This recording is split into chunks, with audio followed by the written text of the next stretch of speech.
कोटि कोटि वंदन, कोटि कोटि वंदन, हमारा कोटि कोटि वंदन। भक्त कवि नरसिंह मेहता यूनिवर्सिटी, भक्त कवि नरसिंह मेहता यूनिवर्सिटी, भक्त कवि नरसिंह मेहता यूनिवर्सिटी, भक्त कवि नरसिंह मेहता यूनिवर्सिटी। तव चरणे अमारा शीश झुक्या।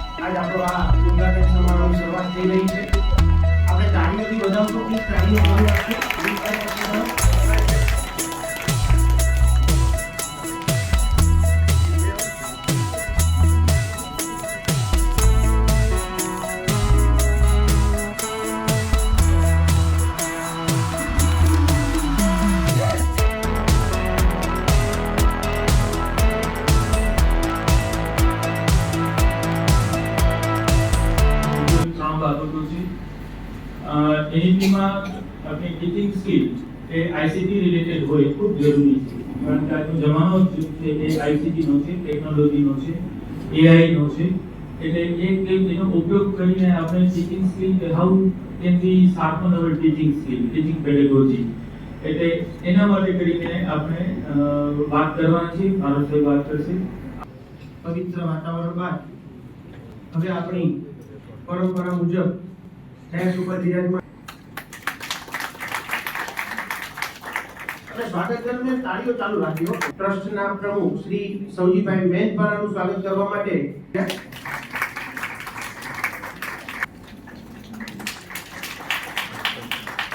પ્રોફેસર ડોક્ટર ચેતનભાઈ ત્રિવેદી સાહેબનું સ્વાગત કરવા માટે હું પ્રોફેસર ડોક્ટર જય ચાલો સાહેબ.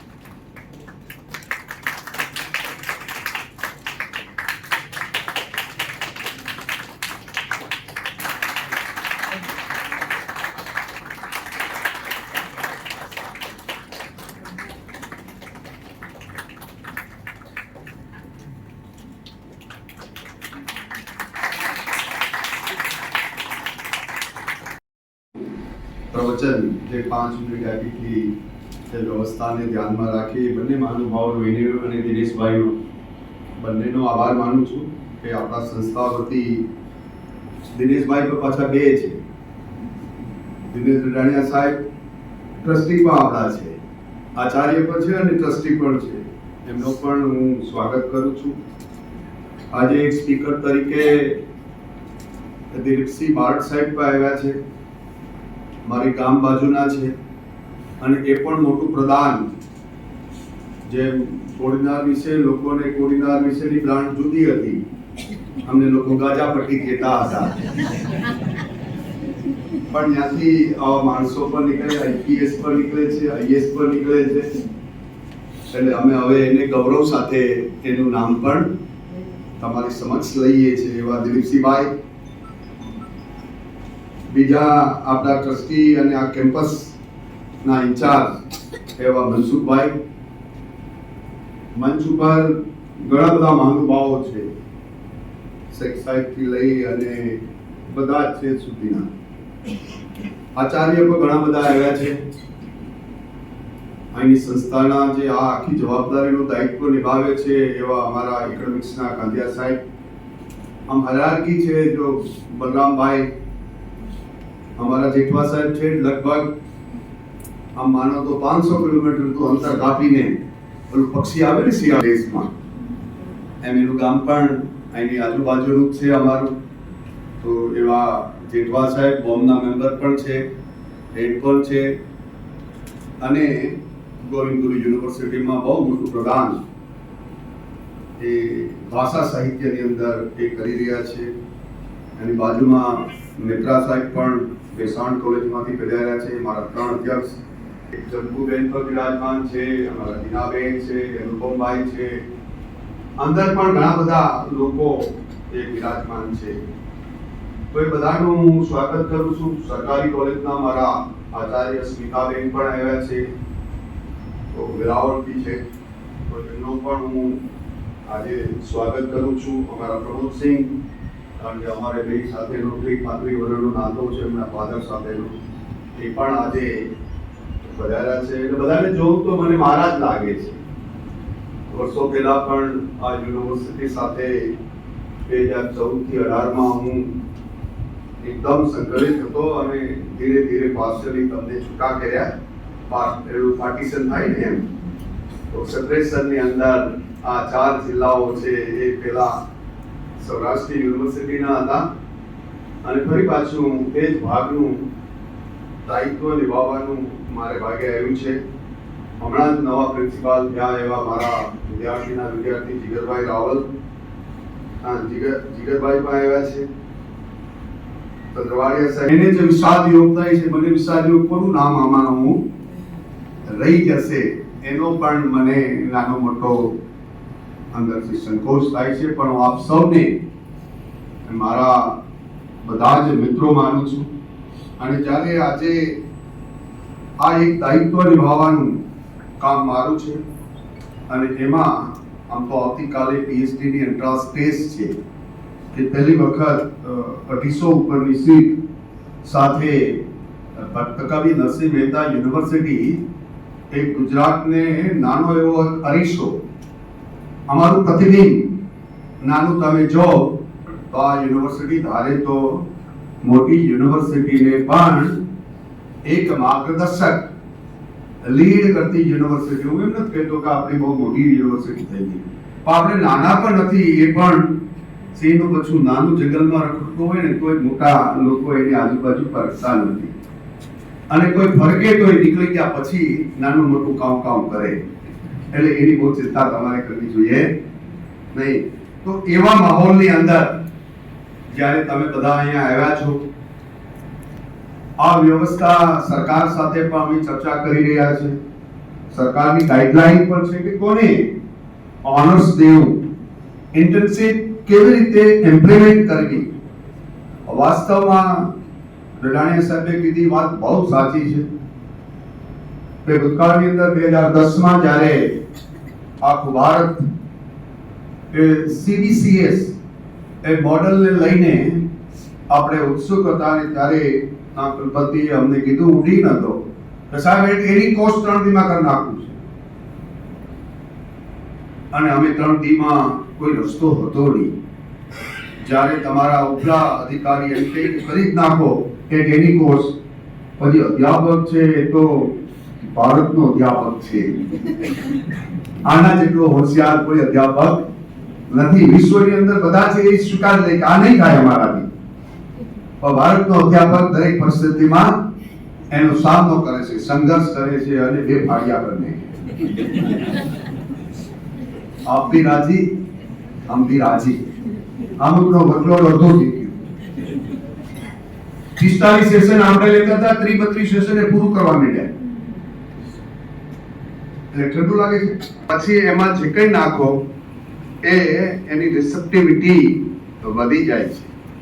આમ તમે ઘણી જગ્યાએ આ વાત કરી છે કે જ્યારે સેશન શરૂ થાય ત્યારે એની રિસેપ્ટિવિટી કેટલી હોય, તો એમ કહેવાય છે, સર્વે કહે છે કે જ્યારે કોઈ પણ સેશન શરૂ થાય ત્યારે 90% લોકો તમને સાંભળવા માટે તત્પર હોય છે, એટેન્ટિવ હોય છે. પછી બીજો ભાગ સેશનનો થાય 10 મિનિટ હોય તો એનો ભાગ બીજી એવી રીતે ગણવો, 60 મિનિટ હોય તો એવી રીતે ગણવો. એમાં 40% લોકો તમને સાંભળે છે, બાકીના લોકો તમારી સાથે કનેક્ટ નથી. અને આપણો વિદ્યાર્થી પણ તમને બધાને કહું કે હા પાડતો હોય, તમે જે પાડો છો એ રીતે, પણ એ તમને સાંભળતો હોતો નથી. હોશિયાર તમારા કરતા એકલું વર્તન છે. તમે જે બે ભાગ પાડી દીધા એ પણ એવું જ કરે છે, એ પણ હા પાડે પણ તમને સાંભળતા નથી. અને છેલ્લી 10 મિનિટ, છેલ્લો પાર્ટ ઓફ ધ સેશન છે, તમને 10% જ લોકો સાંભળે છે, 90% તમારી સાથે કનેક્ટ નથી. એ આપણી શિક્ષણ વ્યવસ્થા છે, એની સૌથી મોટામાં મોટી મર્યાદા છે એ આ છે. અને એ અધ્યાપક જ્યાં સુધી નહીં જાણી શકે ત્યાં સુધી આ કેપેસિટી બિલ્ડિંગ છે એ આપણે લેખા કરશું, બોલ્યા કરશું. અને આ દેશ બોલવામાં ખૂબ પાવરતો છે, ખૂબ બોલે. આપણે તમે જોયું હશે, સાહેબે હમણાં એક વાત કરી કે 82.2% ક્વાર્ટરલી GDP છે. સૌથી ચેલેન્જ કઈ છે ભારતની ખબર છે તમને? કે you cannot sustain and maintain your GDP continuously. That is the big challenge for the એ ડેવલપિંગ નેશન. એ ભારત છે કે જ્યાં 10% પર થયો છે, 12% પર થયો છે અને ગયા વર્ષે 5.6 પર થયો છે. એ ભૂલવું જોઈએ નહીં. જો તમે આ વિકાસ આવો ને આવો 2047 સુધી જાળવી રાખશો તો જ અને તો જ. અને સાહેબે કીધું એમ કે આ દેશ યુવાન દેશ છે. આપણી એવરેજ આયુષ્ય જે કહીએ ભારતનું એ 29 વર્ષનું છે. એના લોકોને જો કામ તમે નહીં આપ્યો, મારું તારું કર્યા કર્યો, મહાભારતનો પહેલો શ્લોક છે ગીતાનો, ધૃતરાષ્ટ્ર ઉવાચ, કે આ મારા અને પાંડવોના પુત્રો કુરુક્ષેત્રના મેદાનમાં ધર્મક્ષેત્ર માટે જે લડી રહ્યા છે એનો સંજય અહેવાલ મને આ. જે માણસની વૃત્તિ પહેલેથી જ આવી હોય, મારા અને તમારા આ મામકાવાદની થિયોરી 5000 વર્ષ પહેલાની છે, આપણે હજી કન્ટિન્યુ રાખી છે. એટલે મારો માણસ ભાઈ, મારો માણસ. હવે એમાંથી આપણે નીકળવું પડે. મારો તારો નહીં, સારો ઈ મારો, તો જ ઓર્ગેનાઇઝેશનની અંદર ઇન્સ્ટિટ્યુશન બિલ્ડિંગ અપ થઈ શકે. જે લોકોને ઇન્સ્ટિટ્યુશન બિલ્ડિંગ અપ કરવું છે એને જે કામ કરે એ જ સારું. એને જાતિ નો હોય, એને ધર્મ નો હોય, એને વર્ગ નો હોય, સંપ્રદાય નો હોય, બધાથી પાર એ ભારતીય છે. એ ભારતીય છે એટલા માટે આપણે બધા ભેગા થઈને જો કામ કરશું તો જ 2047 માં ભારત એ વિકસિત ભારત થાય. આપણે પોટેન્શિયલ છે. આ દેશ એ પોટેન્શિયલ દેશ છે. આની ક્ષમતા વિશે કોઈ ડાઉટ નથી. કારણ કે આગલા 12મી સદી સુધી એ ભારત એ સુવર્ણ દેશ તરીકે ઓળખાતો, સોનાની જગ્યા. આખા જ વિશ્વની અંદર વેપાર થતો, એના 25% જીડીપી એ ભારતનો થતો હતો 12મી સદી સુધી. પણ 12મી સદીની અંદર હિન્દ સમ્રાટ એ પૃથ્વીરાજના પતન પછી જે આક્રમણખોરો આવ્યા એ લૂંટીને ગયા. એમાં અંગ્રેજો જે આવ્યા એને 200 વર્ષની અંદર એવું કહેવાય છે કે ભારતના $62 ટ્રિલિયન, અત્યારે આપણી આજના પેપરમાં $4 ટ્રિલિયન ની ઇકોનોમી કીધી છે. એ ડાઉટ છે 4, 4.5 સુધી ચાલે છે. પોતપોતાની રીતે ડોલરની વધઘટ થાય એ પ્રમાણે એને મેચ કરી રહ્યા છે. પણ આજે $4 ટ્રિલિયન ની ઇકોનોમી હોય આખું ભારત, અને અંગ્રેજો અહીંથી જે માલ સામગ્રી અને જે કંઈ લઈ ગયા છે એની વેલ્યુ એ જમાનામાં 47 પહેલા $62 ટ્રિલિયન હતી. એટલે આજ કરતા 17 ગણી સંપત્તિ એ ભારતની 200 વર્ષમાં ઉપાડીને ત્યાં લઈ ગયા છે. હવે 6 કરોડનો દેશ આખી દુનિયામાં રાજ કરતો હતો. એ પૂર્વની અંદર જાપાનમાં રાજ કરતો હતો અને પશ્ચિમમાં કેલિફોર્નિયામાં પણ રાજ કરતો હતો. એ એવડો લોકોનો દેશ, અને ભારતને 40,000 લોકો જ મેનેજ કરતા હતા. રંગમોતી અફઘાનિસ્તાન. અને આપણે બધાએ એક જ ઢોંગ કર્યો કે આપણે સહિષ્ણુ પ્રજા છે. સાહેબ, આ સહિષ્ણુ પ્રજા વાળો વિચાર એ લાંબો સમય ન ચાલે. પડકાર સામે તમે પડકાર જો ઉભો નહીં કરી શકો તો જે પ્રજા છે એ પ્રજામાં જગરાત નહીં આવે. ખોટું થાય એની સામે તમારે લલકાર કરવો જ પડે. અને જે પ્રજા લલકાર નથી કરતી એ વિકસિત નથી થતી ક્યારેય. એની પ્રીકન્ડિશન્સ તમે જોયું હશે કે વિશ્વના નકશામાં ઇઝરાયલ એક નાની પટ્ટી છે ગાઝાને અડીને, અને ગાઝા બહુ નાનું પણ છે, પણ એ 48 થી અત્યાર સુધીમાં જવાબ નથી દેતી. ભયંકર રીતે યુદ્ધ કરે છે, અને યુદ્ધ પછીની શાંતિ એ જ વિકાસની પર્યાય છે. ભારતે આ આઝાદી તો લીધી, પણ આપણે થોડાક લોકો લડ્યા ને બાકીના લોકોએ જોયા કરી. એ 12મી સદીમાં પણ એવું હતું. એટલે કહેવાય છે કે લડવા વાળાની સંખ્યા 6% થઈ ગઈ, બાકીની 94% બેઠી જોયા કરી. એનું પરિણામ છે ઇઝરાયલમાં આવું નથી. જે બાળક 18 વર્ષનો થાય એને સૈનિકની તાલીમ આપવામાં આવે છે, અને દેશને જરૂર પડે ત્યારે એને ઉઠાવી લેવામાં, ડિપોર્ટ કરવામાં આવે છે, અને એ સરહદો પર લડે છે. ત્યારે એનામાં એ જોવામાં આવે છે. આપણે વિકસિત ભારતની વાતો કરીએ તો આપણે દેશની સ્થિતિ એ છે કે 1% લોકો પાસે, ખાલી વસ્તીના 1% લોકો પાસે દેશની 40% સંપત્તિ છે અને 50% લોકો એવા છે કે એની પાસે કશું જ નથી. 30 કરોડ લોકો એવા છે કે એની પાસે એક ટાઈમ જમવા માટેની જ વ્યવસ્થા છે, એની બીજી વ્યવસ્થા નથી. $2700 ની આપણી પર કેપિટા ઇન્કમ છે, જ્યારે અમેરિકા $90,000 ની એની પર કેપિટા ઇન્કમ છે. We are not anywhere comparable. China બાજુમાં આપણી છે, આપણે એને વસ્તીમાં આપણે એના કરતા આગળ નીકળી ગયા. હમણાં અહેવાલો છે 2-3 વર્ષના કે now we are very close to 1.4 billion people in the country. We are the largest populated country. પણ સાથે સાથે એ જોવાનું છે કે આપણે $4 trillion ની ઇકોનોમી છે, $19 trillion ની ઇકોનોમી છે. અને ગઈકાલનો ઇન્ડેક્સ એ બહાર પડ્યો powerful economy of the world, એમાં ચાઇના છે એ અમેરિકાની લગોલાગ છે. અને એ અમેરિકા બહુ સારી રીતે જાણી ગયું છે, માટે આ ટેરિફ વાળું યુદ્ધ એ ભારત જેવા જે અલ્પ વિકસિત દેશો છે એનું એમર્જિંગ માર્કેટમાં કન્વર્ટ ન થાય, એનો જીડીપી વધે નહીં, એની ચિંતા અમેરિકા જગત જમાદાર કરી રહ્યો છે. ત્યારે ભારતની શિક્ષણ સંસ્થાઓ, આપણા લોકો, આપણા યુવાનો, આપણા ઇન્ટેલેક્ચ્યુઅલ લોકો એ જો વ્યવસ્થિત રીતે કામ નહીં કરે તો દુનિયાના નકશાની અંદર 2047 માં વિકસિત તો ગયું પણ સર્વાઈવલના ઇશ્યુ પણ થાય.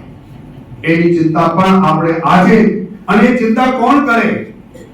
શૈક્ષણિક સંસ્થાઓ કરે, એનો અધ્યાપક કરે. એનો અધ્યાપક નિર્ભય કેમ ના હોઈ શકે?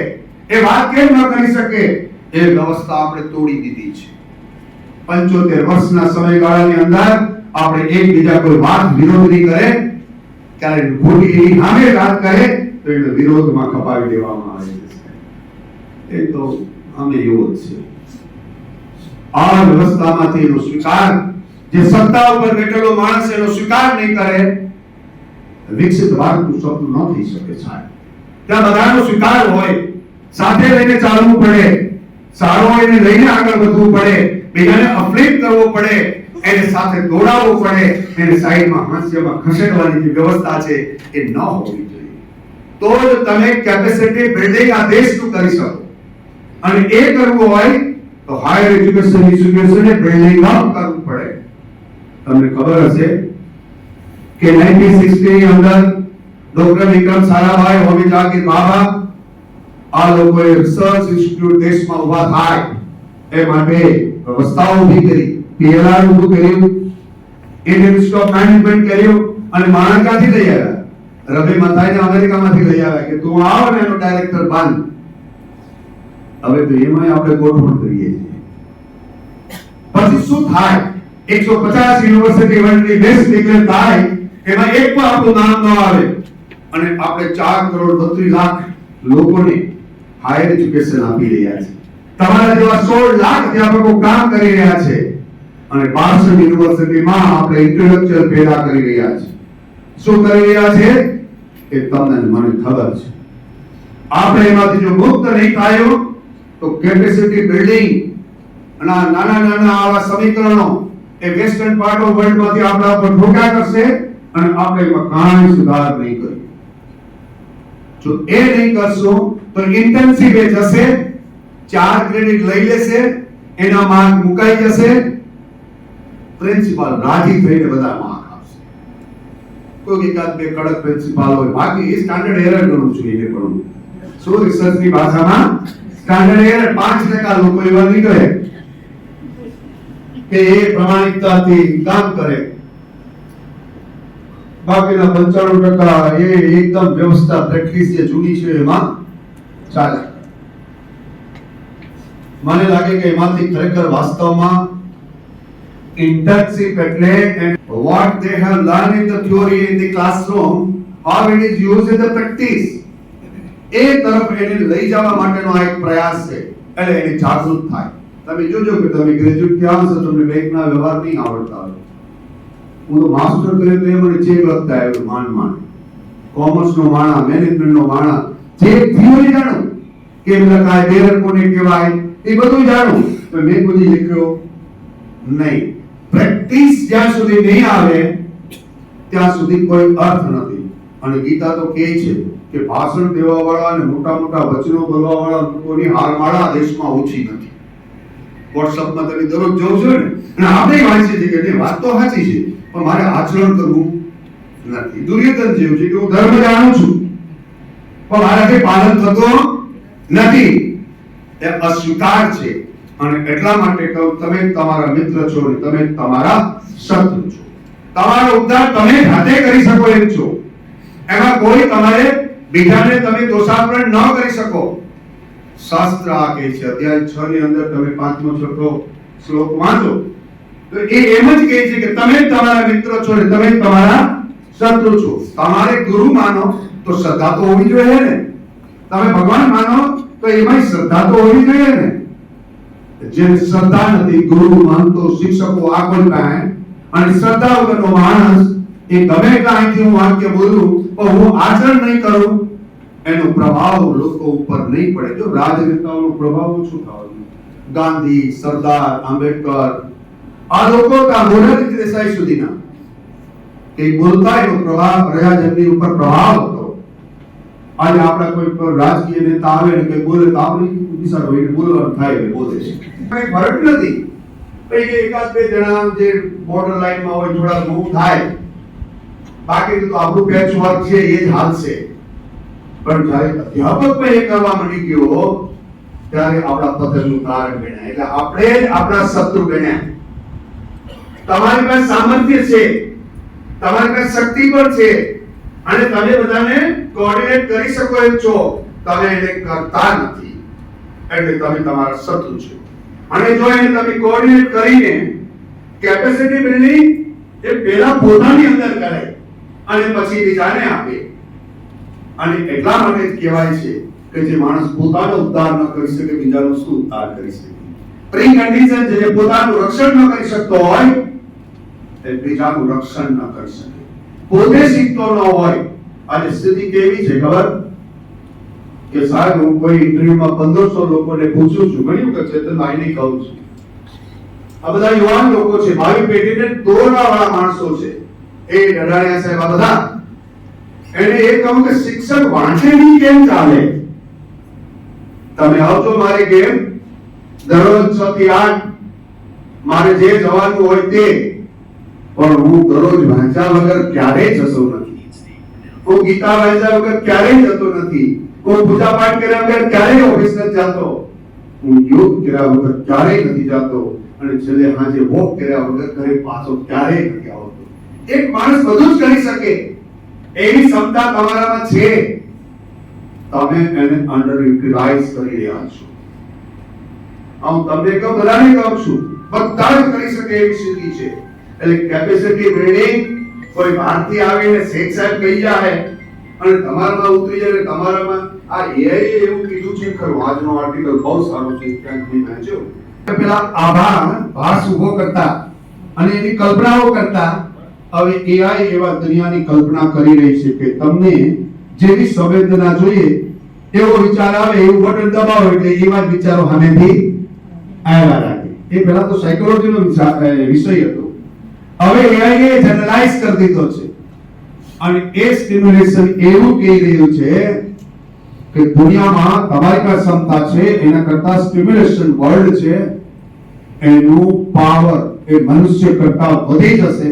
ત્યારે દુનિયા, આભાસી દુનિયા મોટી હશે અને વાસ્તવિક જીવન જીવવા વાળા લોકોની સંખ્યા બહુ જ ઓછી હશે. અને એઆઈ જે રીતે પ્રગતિ કરી રહ્યું છે એમાં તમારે મારે જાગવાની જરૂર છે. એનો ઉપયોગ અને દુરુપયોગ બંને કેવી રીતે થશે?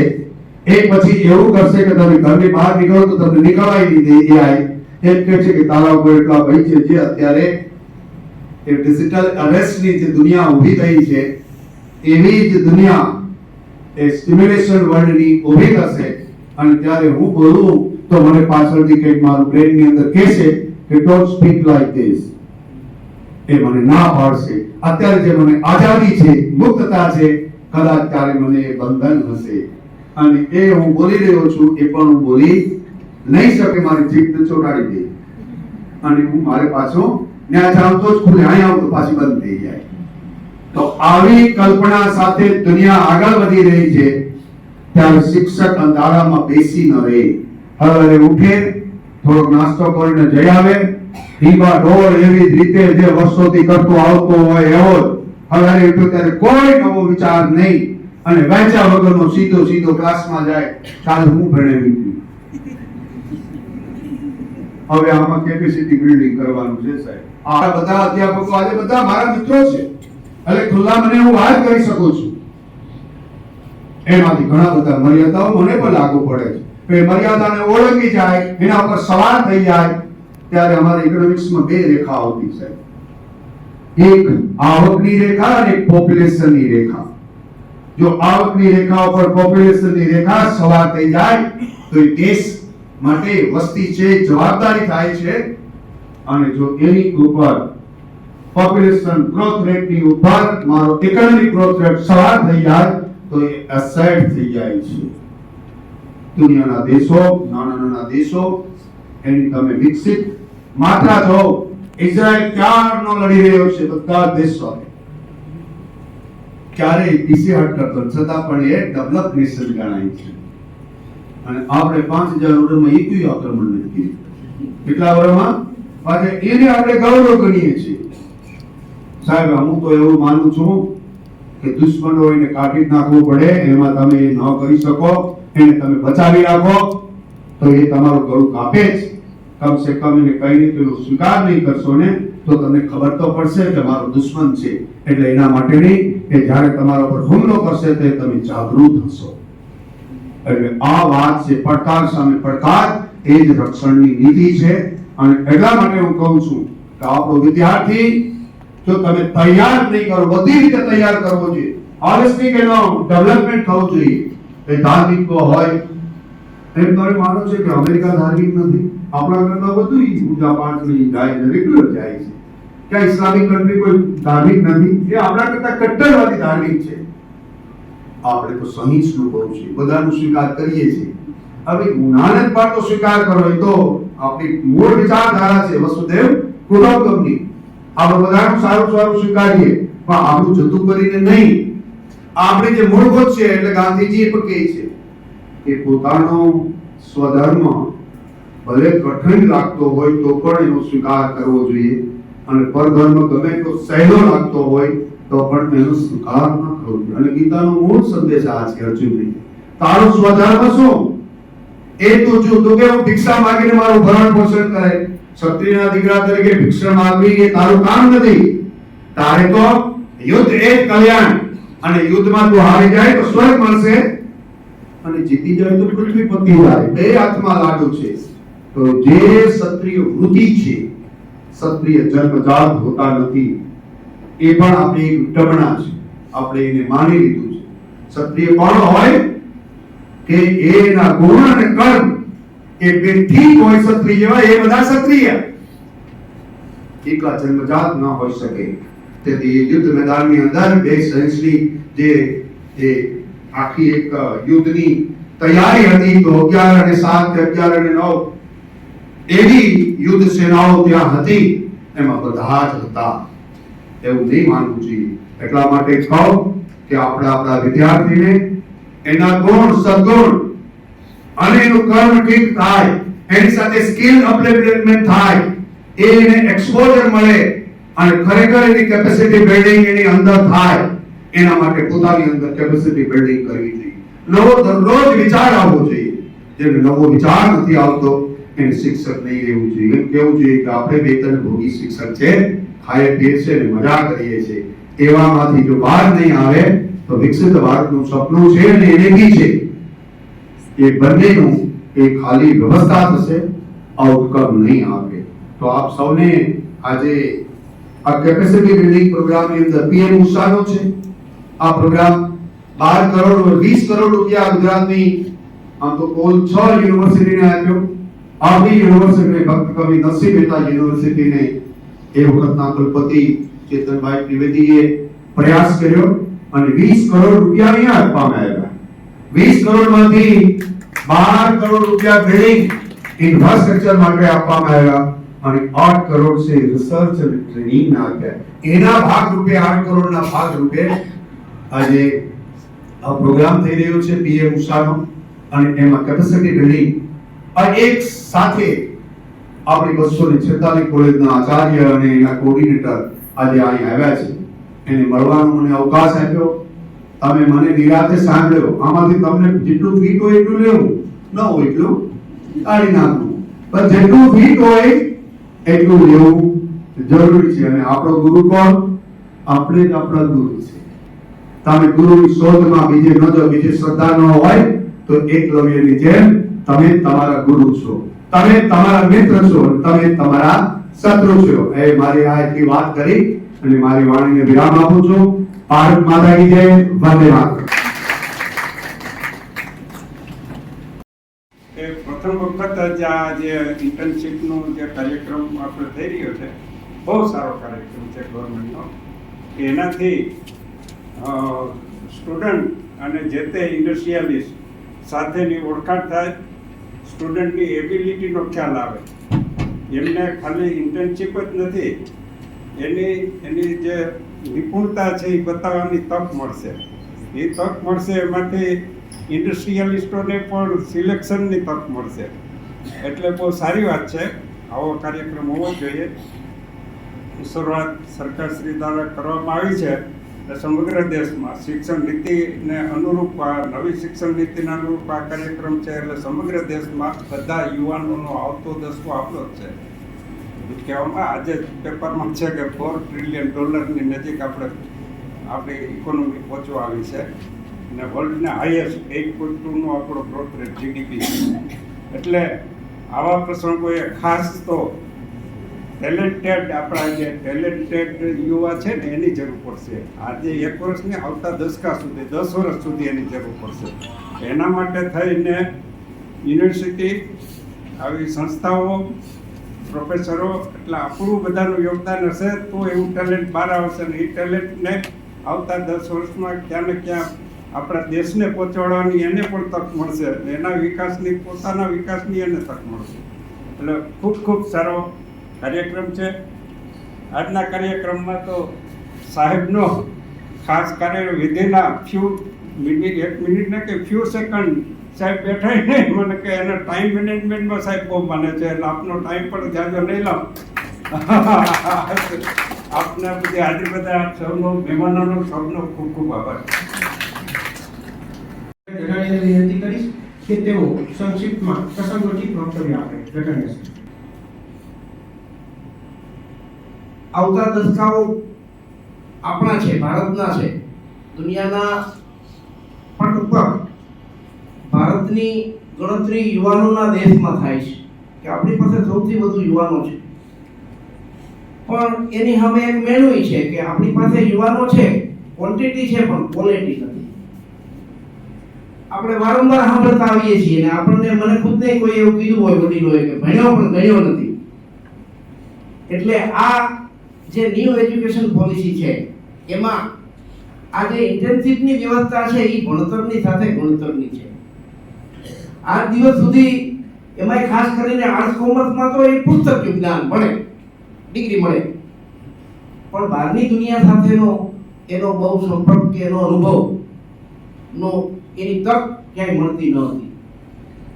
એટલે આમ પણ માનનીય વડાપ્રધાન શ્રી નરેન્દ્રભાઈ મોદી વારંવાર સ્વાવલંબન, સ્વદેશી આની વાત, આની હિમાયત કરતા હોય છે. ત્યારે આમાં આ ઇન્ટર્નશીપમાં આ બે વસ્તુ ગર્ભિત રીતે આવી જાય છે કે યુવાનો જશે બહાર ફિલ્ડમાં જશે તો એમાંથી એને નવા નવા આઈડિયાઓ આવશે. એની જે માનસિકતા બની ગયેલી છે ખાસ કરીને ઉચ્ચ શિક્ષણ એટલે નોકરી માટે, એમાંથી એ બહાર નીકળશે અને વ્યવસાય કઈ રીતે થઈ શકે, કંપનીની મુલાકાતે જશે, કોઈ ઉદ્યોગ કારખાનામાં જશે, બેંકની વિઝિટે જશે, કોઈ એનજીઓમાં જશે, ત્યારે એને સીધો અનુભવ થશે અને એના આધારે જે સર્વાંગી રીતે એનો વિકાસ થવો જોઈએ એ વિકાસ માટેની એને તક મળશે. આજનો હવે પછીનો યુગ, આમ તો આજનો યુગ એ હોલિસ્ટિક યુગ છે. જો એ હોલિસ્ટિક રીતે ડેવલપ નહીં થાય તો હવે પછીના સમયમાં એને સમયની સાથે કદમ મિલાવીને ચાલવામાં મુશ્કેલી પડશે. જુદી જુદી અત્યાર સુધીમાં શિક્ષણની તરાહો બદલાતી રહી, નવી નવી વ્યવસ્થાઓ આવતી રહી, પણ આ પહેલી વખત એવી વ્યવસ્થા ઊભી થઈ છે આખા દેશમાં કે જેનો લાંબો સમય સુધી અભ્યાસ થયો, જુદા જુદા સંશોધનો થયા, આ પોલિસીનું માળખું ખુલ્લું મૂક્યા પછી લોકોના સજેશનો માંગ્યા અને અંતે લાગુ કરવામાં આવી. પણ ભૂતકાળની જેમ આમાં પણ એક માત્ર કાગળ પૂરતી પોલિસી ન રહી જાય એ જોવાની, એ ચિંતા કરવાની જવાબદારી આપણા સૌની છે. આની પહેલા CBCS આવ્યું હતું, ચોઇસ બેઝ ક્રેડિટ સિસ્ટમ. તો આપણે કેટલી ચોઇસ આપી શક્યા હતા અને આપી હતી એ આપણો બધાયનો અંતરાત્મા જાણે છે. એટલે આમાં પણ આપણે ખાસ જોવાનું છે કે વાસ્તવિક રીતે વિદ્યાર્થીઓ જે ફેકલ્ટી હોય, જે સબ્જેક્ટ હોય એ પ્રમાણે ફિલ્ડમાં જાય, વાસ્તવિક રીતે કામ કરે, એનું બરાબરથી રિપોર્ટ રાઇટિંગ થાય અને એ રીતે 4 ક્રેડિટનું એક આખું પેપર છે એટલે એમાં ઘણો બધો અવકાશ છે. હું હમણાં જ શૈલેષભાઈ જ્યારે વાત કરતો હતો, દાખલા તરીકે મેં MA માં ડેઝર્ટેશન કર્યું તો પછીથી મને એ નાનકડા રિસર્ચના અનુભવના આધારે MPhil PhD બહુ સરળ થયું. એ રીતે વિદ્યાર્થીઓ ખાસ કરીને સોશિયલ સાયન્સના સબ્જેક્ટ છે, સાયન્સના સબ્જેક્ટ છે, એમાં ફિલ્ડમાં જાહે, નાના મોટા સર્વે કરશે તો રિસર્ચ અંગેની એની એક જે માનસિકતા છે એ અત્યારથી જ વિકસવા માંડશે અને ભવિષ્યમાં એને ખૂબ કામ લાગશે. એટલે પોલિસી બને એ એક વાત છે, એને આપણે કઈ રીતે એપ્લાય કરીએ છીએ એ બહુ મહત્વનું પાસું છે. જો આપણે સાવચેતીપૂર્વક એ કરીશું તો વિદ્યાર્થીઓને ખૂબ ફાયદો થશે અને આ એક બહુ સારી વ્યવસ્થા છે કે આ હેઠળ ખાસ કરીને જે વ્યવસાયિક કોર્સો છે એમાં વિશેષ ફાયદો થશે.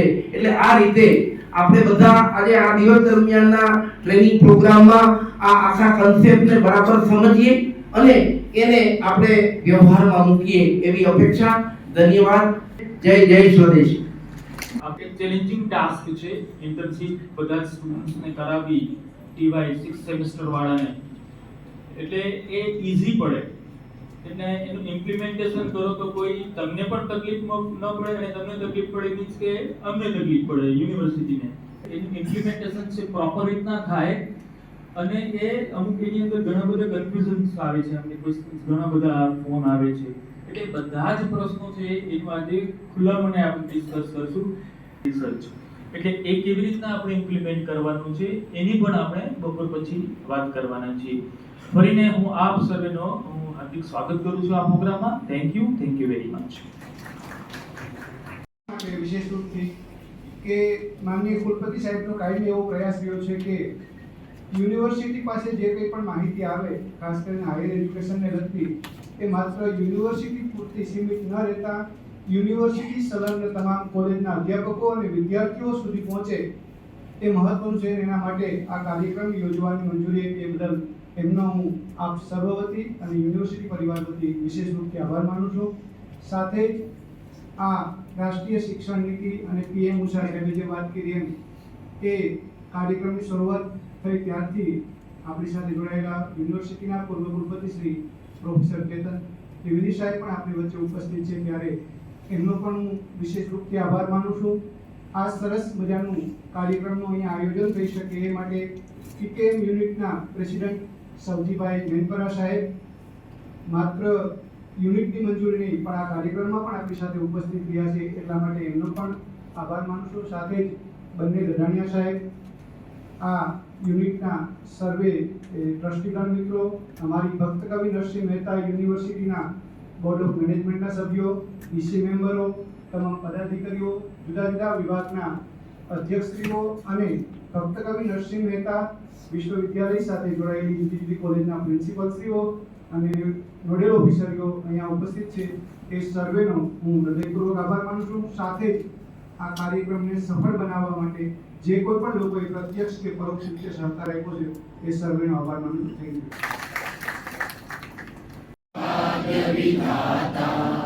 પંજાબ સિંધ ગુજરાત મરાઠા દ્રાવિડ ઉત્કલ બંગા વિંધ્ય હિમાચલ યમુના ગંગા ઉચ્છલ જલધિ તરંગા તવ शुभ नामे जागे, तव शुभ आशीष मागे, गाए तव जय गाथा। जन गण मंगलदायक जय हे भारत भाग्य विधाता।